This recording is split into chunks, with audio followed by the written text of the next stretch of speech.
Cat का मतलब होता है common admission test.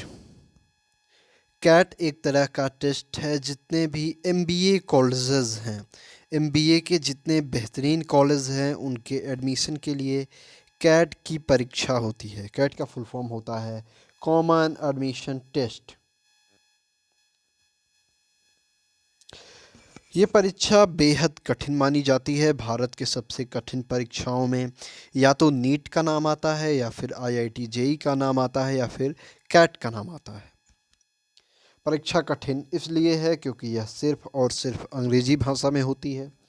Verbal ability and reading comprehension, data interpretation and logical reasoning and quantitative ability, ये तीन चीज़ें इसकी परीक्षा में पूछी जाती हैं।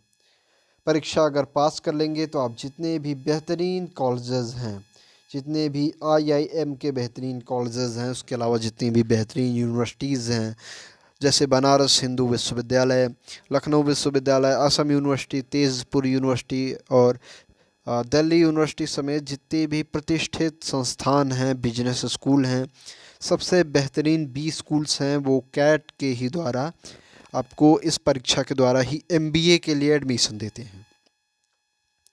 अब कैट परीक्षा कौन दे सकता है? तो कैट परीक्षा कोई भी वह छात्र दे सकता है जिसने ग्रेजुएशन पास कर लिया हो, या फिर वह ग्रेजुएशन के फाइनल ईयर में है।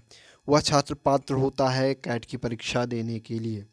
अब कैट की परीक्षा को सफलता कहाँ से मिली? तो जितनी भी बड़ी कंपनीज़ के सीईओ होते हैं, आप गूगल के सीईओ की बात कर लीजिए। गूगल की पेरेंटल कंपनी जो है उसका नाम अल्फ़ाबेट है, उसके सीईओ सुंदर पिचई, जो कि भारतीय ही हैं।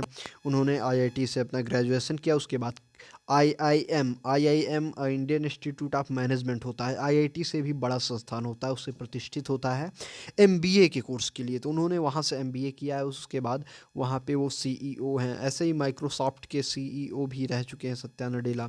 तो जो यहाँ से पास आउट्स होते हैं, पोस्ट ग्रेजुएशन जो करते हैं, एमबीए कोर्स करते हैं आईआईएम्स से, तो वे एक बहुत अच्छी सैलरी के साथ बहुत एक अच्छे पदों पर काम करते हैं, इसलिए इसके लिए बहुत ज़्यादा भीड़ रहती है। और अधिकतर आईआईटी के स्टूडेंट्स इसमें जाना चाहते हैं। आपने अधिकतर जितने टॉपर्स होते हैं सुना होगा कि वो आईआईटी से हैं, तो ऐसा कोई ख़ास रिक्वायरमेंट नहीं होती कि आप तभी आईआईएम जा सकते हैं या कैट में फॉर्म डाल सकते हैं जब आप आईआईटी के हैं। एक साधारण सा बीए करने वाला छात्र भी इसके लिए एलिजिबल होता है। तो यह होती है कैट की परीक्षा, बहुत कठिन होती है, इसीलिए इसका इतना ज़्यादा महत्व है। स्टे ट्यून्ड रहिए द यूनिवर्सिटी कनेक्शन पर। अधिक जानकारियों के लिए धन्यवाद।